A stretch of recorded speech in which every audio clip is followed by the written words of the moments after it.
আজ আমি এই ভিডিওটা করছি বাচ্চাদেরকে কিভাবে আত্মনির্ভরশীল করে তুলব।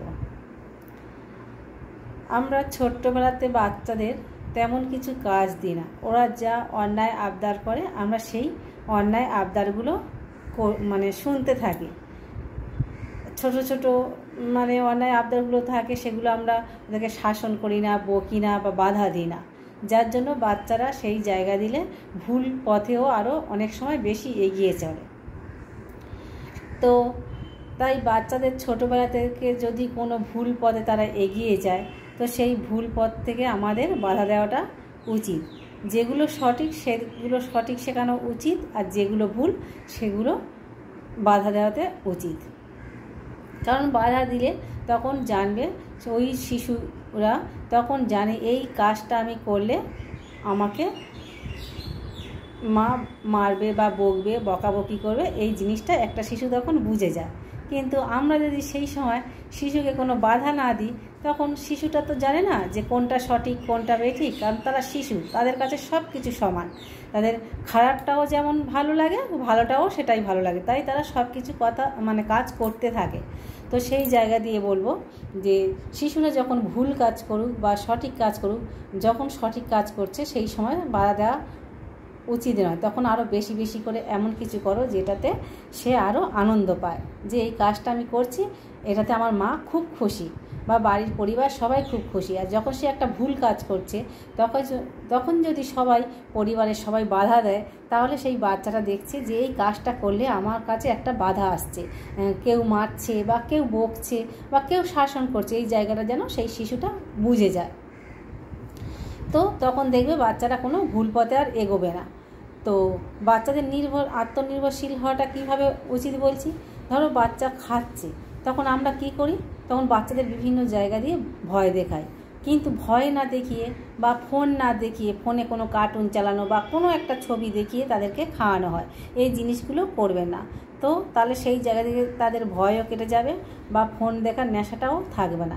নেশাটা না থাকার জন্য তারা কি করবে, নিজে থেকে তাদের তুমি একটা ছোট্ট সুন্দর গল্প বলে খাওয়াও বা কোনো মিষ্টি মিষ্টি কথা বলে খাওয়াও, বা সে বদমাইশি করছে এমন কিছু মিষ্টি দুষ্টু বদমাইশি করছে যেটা ক্ষতি হবে না, সেইরকমভাবে খাও।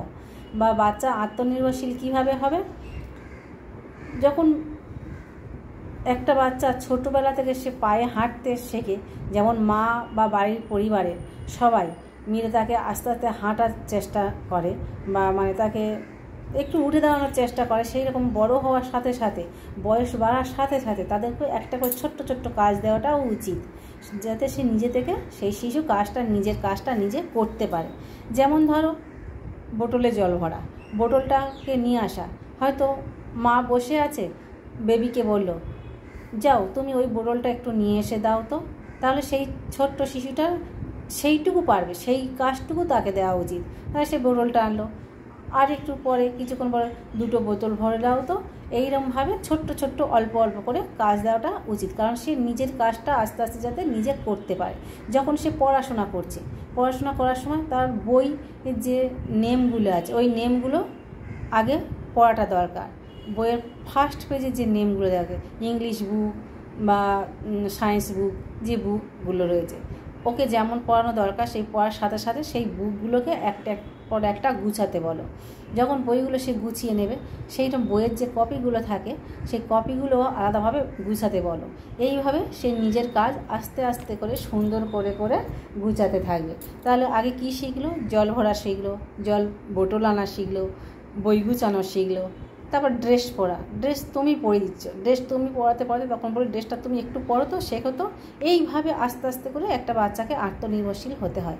একটার পর একটা ছোটো ছোটো কাজ যদি সে করতে শেখে, পরবর্তীকালে যখন সে বড় হবে তখন তার সেই কাজ করতে কষ্ট হবে না। কোনো সময় ঠাকুরঘর সারা, বিছানা তোলা, এই জিনিসগুলো বয়সের সাথে সাথে অল্প অল্প করে সেই রকমভাবে কাজ তাকে দেওয়াটা উচিত, যতটুকু সেই বাচ্চাটা নিতে পারবে। তবে বেশি ভারী কাজের কথা বলছি না এখানে, যে বাচ্চাকে ছোট্টবেলা থেকে আত্মনির্ভরশীল হয়ে উঠতে হবে। কারণ ছোট্টবেলা থেকে যদি এই কাজগুলো না শেখে, তাহলে বড় বয়সে কী হবে, যখন তার একটা কোনো টিফিন বানাতে বলা হবে তখন তার সেই কাজ করতে কোনো ইচ্ছা থাকবে না, তার ভালো লাগবে না। তার তো সব কিছু মুখের উপর তুলে দেওয়া রয়েছে, মানে খাওয়া, পোশাক, বই গুছানো সব যদি বাড়ির পরিবারের লোক করে দেয় তাহলে তার আত্মনির্ভরশীল সে কোনো দিন হয়ে উঠতে পারবে না। সেই জন্য বলছি, একটা বাচ্চাকে আত্মনির্ভরশীল হতে গেলে তাকে কিছু কিছু সময় তাকে কাজ করতে দেওয়াটা উচিত। সেই কাজ করতে দিলে সে তখন নিজে আত্মনির্ভরশীল হয়ে উঠবে, কারোর ওপর সে ডিপেন্ড করবে না, কারণ নিজের জিনিস নিজেকে করতে হবে।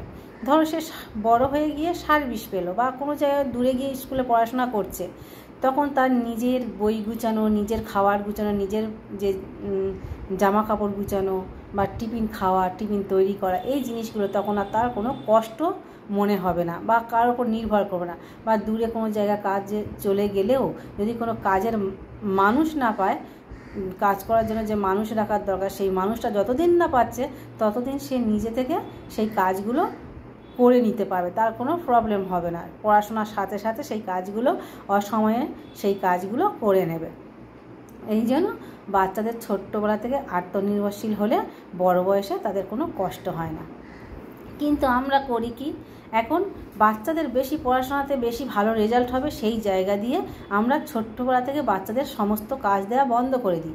বেশিরভাগ মানুষরা এই রকমই করে। তাই বড় বয়সে তাদের কি হয়, এক গ্লাস জল গড়িয়ে খেতে পর্যন্ত তাদের কষ্ট হয়। তারা এক গ্লাস জল গড়াতে পারে না, তারা বিছানা থেকেও নামতেও চায় না, তাই তারা বেশি আলস্য হয়ে থাকে। তাই এই আলস্য থেকে মুক্ত হতে গেলে তখন তাদের কঠিন লাগে, তাদের মানে এক পা চলতে পারে না, মানে তাদের মেজাজ খিটখিটে হয়ে যায়। কেউ কিছু না দিলে তাদের উপর কটু কথা বলে দেয়, ছুঁড়ে একটা কোনো কথা বলে দিল, আজে বাজে কথা বলে দিল, অনেক জায়গায় এই জিনিসগুলো হয়। তো সেই জন্য বলছি, বাচ্চাদের ছোট্টবেলা থেকে শিক্ষা দেওয়ার সাথে সাথেও বাড়ির কর্মজীবনের জন্য নিয়োগ, মানে তারা পড়াশোনার সাথে সাথে এবং শিক্ষাদানের সাথে সাথে যেন বাড়ির সমস্ত কাজকর্ম কিছু কিছু মাদের সঙ্গে হেল্প করে, এবং হেল্প করার যেমন হেল্পও হচ্ছে মায়ের সঙ্গে, তেমন বাচ্চার কাজটাও শেখা হচ্ছে। সেই জন্য বলছি, মায়েরাও বাচ্চাদের ছোট্টবেলাতে কিছু কিছু শিক্ষা দান করুন। স্কুলের শিক্ষা আলাদা আর বাড়ির শিক্ষাটাও আলাদা, তাই বাড়ির শিক্ষা বাড়ির শিক্ষার মতো দান করুন, আর স্কুলের শিক্ষা তো রয়েছে, সেখানে শিক্ষা তো আর বাড়ির শিক্ষা আর স্কুলের শিক্ষা তো একটু পার্থক্য থাকে। তো বাড়ির শিক্ষার জন্য এই জিনিসগুলো করলে পরবর্তীকালে বাচ্চার পক্ষে খুব ভালো হবে। আর বাড়িতে যদি কোনো বাচ্চারা কাজ করতে না চায়, তাই বড় অবস্থায় তাদের পক্ষে একটা কাজ করা এত কষ্টকর মনে হয়, তাদের অসহ্য লাগে। তাই ছোট্টবেলা থেকে একটা বাচ্চার খুব সুন্দর করে গুছিয়ে কাজ করানো শেখান, যে একটার পর একটা স্টেপ বাই স্টেপ সে কাজও করতে পারে, তার অল্প সময়ের মধ্যে তখন কাজটা গুছিয়ে করতে পারবে। আর ছোট্টবেলায় যদি তার কোনো কাজকর্ম কিচ্ছু না শেখানো হয়, সে বড় বয়সে কিন্তু মানে সার্ভিসে যাওয়ার ক্ষেত্রে হোক বা কোনো স্কুলে যাওয়ার ক্ষেত্রে হোক, সে গুছিয়ে কাজ সময়ের মধ্যে কমপ্লিট করতে পারবে না। তাই বলছি, বাচ্চাদেরকে ঘুম থেকে ঠিক 6টা সাড়ে 6টার মধ্যে তোলানোর ব্যবস্থা করবেন, এবং সময় মতো পড়াশোনা, সময় মতো কিছু কাজকর্ম স্কুল যাওয়ার আগে, তারপর স্কুল থেকে এসেও রেস্ট দেওয়া, কিছু একটুখানি কাজ দিয়ে আবার টিউশন যাই যাক সেখান থেকে এসে রেস্ট নিয়ে একটু সারাদিনে অন্তত 3বার 3 রকম কাজ দিয়ে দিন। এই রকম প্রতিদিন কন্টিনিউ কাজ দিতে থাকুন, দেখবেন সেই কাজটা যখন হঠাৎ করে আপনি বলবেন, তার কাজ করতেও অসুবিধা হবে না, যে মা এই কাজটা করছে আমার ভালো লাগছে না করতে, সেই জিনিসটা তার মধ্যে ভালো লাগা খারাপ লাগা থাকবে না। যদি আমরা বাচ্চাদের কাজ করা না শেখাই, তখন তাদের মধ্যে খারাপ লাগাগুলো এসে যাবে, যে দূর এই কাজটা করতে ভালো লাগছে না, ওই কাজটা করতে তার কাছে ক্রিটিক্যাল লাগবে। সেই জন্য বলছি, বাচ্চাদেরকে ছোট্টবেলা থেকে কাজ করা শেখান।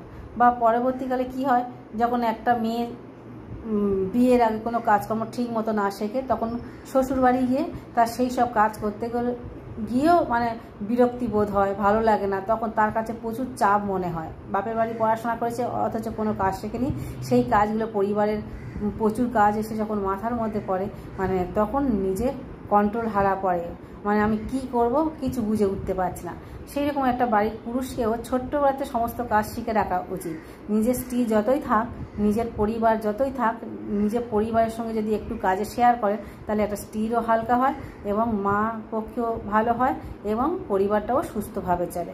তাই মানে ছেলে মেয়ে উভয়কে আত্মনির্ভরশীল হওয়াটা দরকার। কারণ স্ত্রী যদি বাপের বাড়ি চলে যায় বা বাড়িতে কোনো কাজের লোক না থাকে, একটা পুরুষ যেমন নিজে সব কিছু করে খেতে পারে, সেই রকম একটা পুরুষ যদি বাড়িতে না থাকে, কাজের লোক যদি বাড়িতে না থাকে, বাড়িতে যদি কোনো মানুষ না থাকে, সেই রকম একটা স্ত্রী মানে মেয়ে যখন হয়েছিল তখন স্ত্রী হয়ে এসেছে, তো সেই স্ত্রী যেন সে সমস্ত কাজ একা হাতে সামলাতে পারে।